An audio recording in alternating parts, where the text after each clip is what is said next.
So he says something like blah, blah, blah, blah, blah, F and N-word. What did you say, nigga? I'm like, that's when I get up. That's when I get up. I said, what the F did you say? I said, what the F did you say? The Hodgetwins get up. They're like, hey, why are you going towards him, man? Why you getting in his face? I'm not getting in his face. I'm asking him a question. I said, I'm asking him, hey, what the F did you say? So now I got the Hodgetwins in front of me, right? The dynamic is insane. I got two black men, right, in front of me protecting a pale Arab Palestinian who had just called me a hard R. The raccoon problem in the black community is nothing new. And in this new digital age, we get a constant front row seat to it. But what we don't get often enough is a representative from our community getting a chance to challenge these white supremacists in blackface. Because I asked them, hey, can you give me a stat for black people? And they're like, 1350, 13%. I'm like, okay, watch this. Can you give me a stat for white people?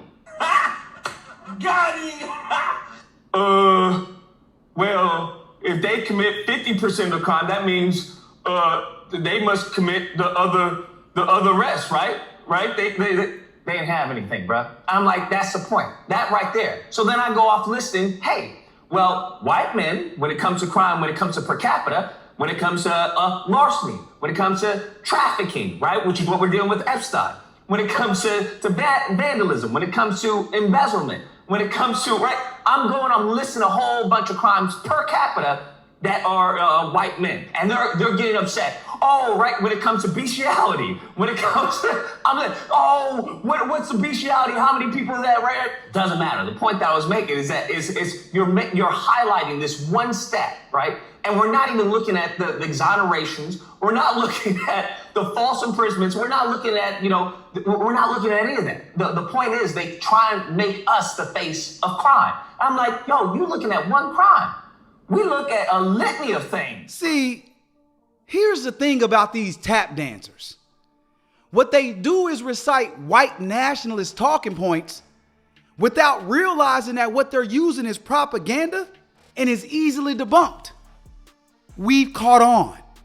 And I believe that's why they don't want to release the footage. Because after that ass whooping from Lucas, they realize that their best bet is to just keep spewing these same dumbass stats to their ignorant fan base who, no matter what you tell them, their mind is already made up about black people anyway.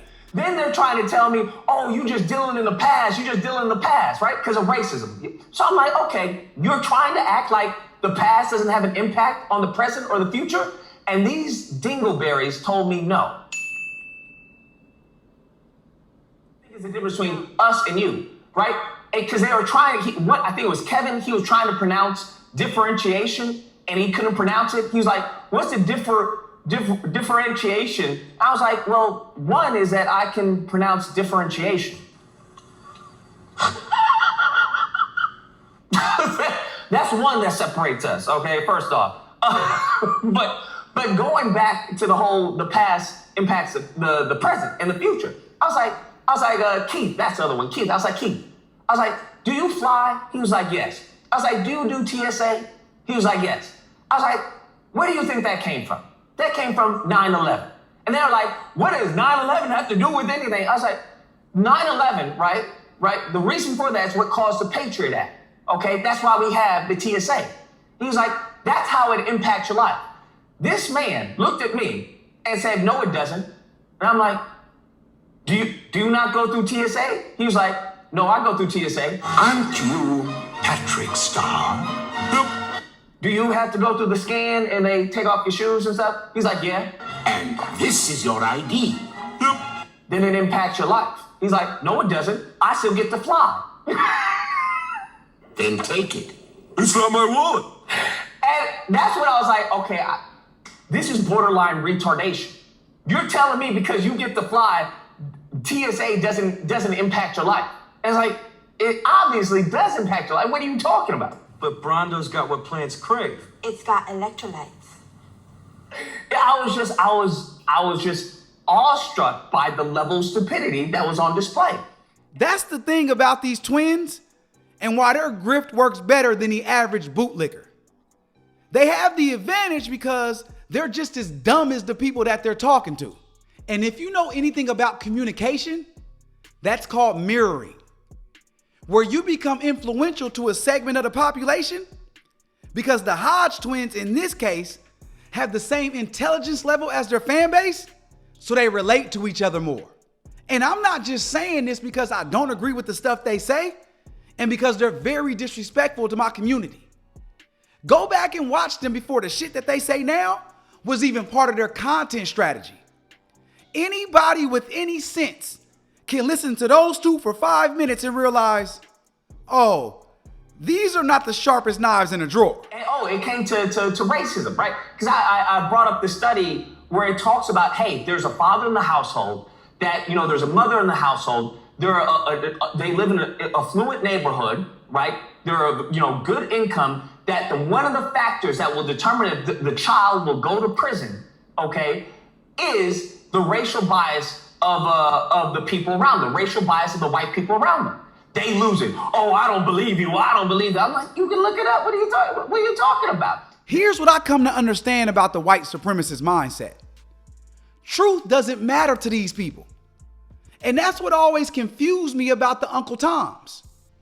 If you get tricked out of ignorance, I get it. If you ain't know, you just ain't know. But even when the truth is staring them in the face, they will deny it to go against the very people that look like them. I've come to believe it's fear. Black conservatives always hit us with the, your mind is stuck on the plantation. But I believe they're the ones that so instilled with that fear from being in slavery and that generational trauma that they're not scared of talking down on black people. They don't fear the repercussions that come with disrespecting the black population. Rather than speaking truth and saying what might feel like it's going against white people because they fear whatever backlash might come from that. Long story short, that was the gist of the interview we had. They got dog walked, bro. That's what happened. Okay, I don't know what they were expecting. I really don't know. But listen, two of them versus me, it still wasn't a fair fight because both of them make up like a half of a man. Okay, both of them make up like a half of a brain, bro. And I'm being generous with a half because it's probably like a quarter. But I don't think they understand the difference between a quarter or a half or a whole. But that's besides the point. Going to the point in this video, the reason why I give you that recap is because allegedly, right, the person who I've been in contact with, I believe is the same Arab guy, he told me that upon me leaving, they kicked him out and fired him. And they don't plan on releasing the episode. They don't plan on releasing the interview. And that's really irritating. So I just want to let you all know, okay, I have the pictures to prove that I was there. I have the emails, I have all that. But I did do the interview. I did fairly well. If I do say so myself, I held my own, okay? I held my own. But he said that they don't plan on releasing the interview. For them to not want to release that footage, it must be like Trump and the Epstein files. They know if they do, they getting exposed. And shout out to Lucas for stomping down on these clowns. I'm out.